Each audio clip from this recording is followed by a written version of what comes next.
you today, mga kabarangay? Nandito po ako para magpakita o sa inyo kung paano ako magdilig o mag-alaga ng aking orchids. Ayan, nakita nyo may matataba naman yung kanilang roots. Kasi once a month binibigyan ko sila ng vitamins.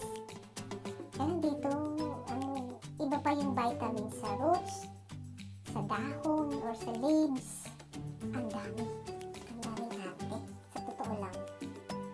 Ayan, tignan mo. Dati ito, nung niligay ko na to. Dati na siya. Akala ko mamamatay na siya. Pero, luckily, nasalba ko siya. Ay, ayan, malaki na. Pero dati ang liit-liit pa na. Akala ko mamamatay na siya. Nag-experiment kasi ako. Buti hindi siya namatay. Buti hindi siya nagtampo. Yun nga lang, ang tagal na, parang hindi pa siya nagbubulak-bulak. Pero nag-i-establish pa siya ng roots at saka ng leaves. Pero in time, magbubulaklak na rin siya. Kasi yung isa, meron na siyang spike, yung baston kung saan lumalabas yung flowers ng orchids.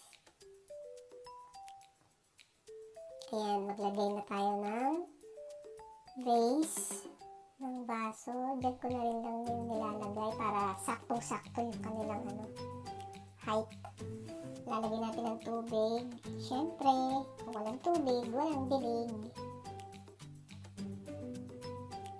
Tapos, yung mga orchids dito, dahil winter, laging malamig dito, winter time, may specific temperature ng tubig.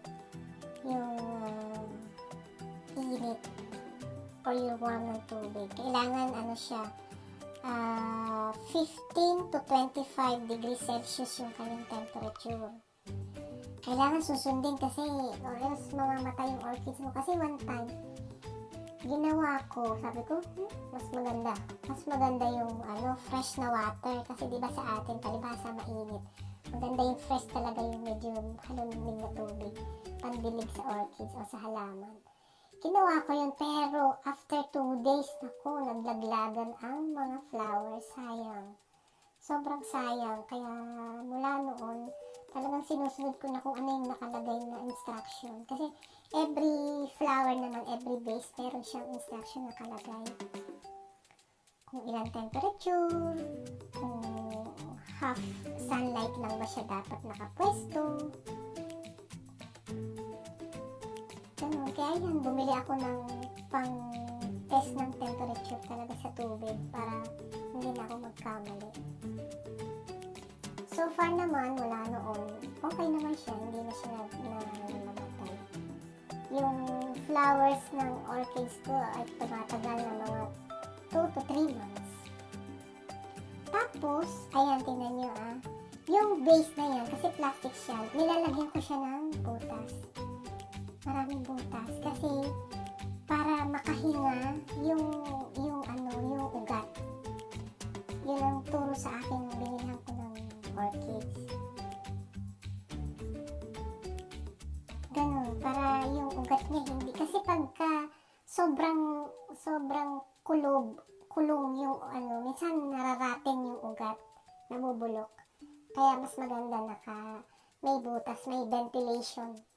May ventilation. Ayan. Okay naman na siya. Pero binalik ko pa ulit. Para sigurado.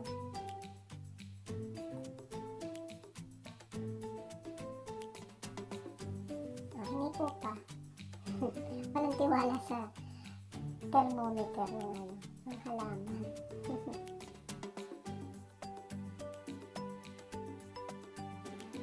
Ayan, pinapakita may butas din siya kasi para sa ventilation. Kailangan mo, ang tataba ng mga roots niya.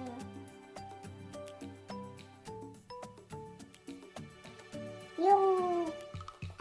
Ang orchids, pagka may bulaklak, huwag niyong lalagyan ng fertilizer kasi matutuyo ka agad. Pwede kayong maglagay after ng blooming ng flowers. Pag lumipas na yung flowers, ayan, pwede nyo nang lagyan ng fertilizer. Pero during ng ng blooming, wag na wag kayong maglalagay ng fertilizer. Dilig-dilig lang. Basta ang orchids kasi ang sign niya na gusto na niya ng tubig, na nauuhaw na siya. Pag ang ugat niya, yung roots niya ay medyo puti na, ayun, ibig sabihin uhaw na sila, kaya kailangan mo na silang diligin. Minsan depende na rin sa temperature. Minsan pag summer, twice a week ko nadidilig yung orchids. Pero pag ganitong winter, once a week lang. Tapos pag humid pa sobra yung panahon, minsan nga tumatagal pa ng 2 weeks eh. Ayan, dinidilig ko siya nilulubog ko siya dyan ilulubog niya sa loob ng about 10 minutes. 10 minutes nyo ilulubog sa tubig, tapos alisin nyo, tapos lagay nyo sa isang kung ano man pwede nyo pagpatungan, at hayaan nyo tumulo ng konting tubig. And then, after nun, ready nyo na ibalik sa kanyang vase, sa kanyang dating pwesto. Ayan, tapos, make sure pala na idadry nyo yung mga leaves, kasi yun yung pinagmumulan ng pagkabulok o nagraraten siya, yung dahon. Doon mag-uumpisa na magdidilaw kasi yung tubig, hindi basta-basta na tutuyo kasi may parang malalim na portion doon sa ng leaves sa dulo na naka-attach sa puno. So pag may tubig doon at na-stuck doon yung tubig, yun yung pinagmumulan ng pagkabulok. Tapos magdidilaw, magyayelo yung leaf, and then ayun, mabubulok na siya. Kaya, ayan, mas maganda, pinupunasan nyo after na diligan para siguradong walang mangyayaring problema sa kanya. Ang kagandahan lang ng orchids kasi matagal, yung flowers niya matagal bago matuyo, bago lumipas. Ayan, punas-punas. Yung iba doon, yung mga walang flower, color violet, yellow, and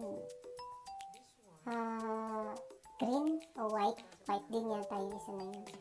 Yung nandun sa may dulo sa likod, yung baston niya, dati yung flowers, yung baston ng flower yun, pero ang lumabas, parang panibagong baby. Nakalimutan ko na yung tawag doon sa baby ng orchids. Pero wala pa siyang ugat, kaya hindi ko pa siya mailipat-lipat. Kaya doon lang siya, parang nakabitin. Nakahang.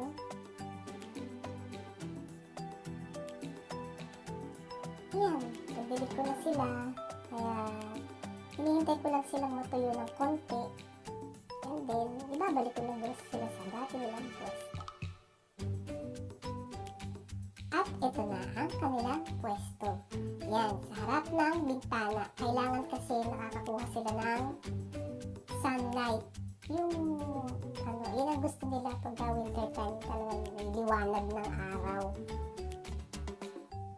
Pero wag naman yung sobrang init na direktang ma-expose sila kasi masunog. Sanay kasi sila sa loob, kaya huwag masyado. Pag medyo malakas strong yung init ng araw, ilayo nyo ng konti kasi baka masunog. Sayang naman. Ayan, ganyan lang siya. So, see you orchids after next week. Sabi nila kakausapin daw ang mga orchids. Basta huwag nyo lang ipaparinig sa ibang tao. Kasi baka akalain medyo nagkukulang-kulang na. Pero enjoy. Yan ang aking orchids. Yan ang aking hobby. Ang mag-halaman. Mga kaamore, huwag niyo pong kalimutang mag-like, share, comment na din, at mag-subscribe sa aking channel. At press the all button para po ma-notify kayo tuwing may bago akong video. Salamat po!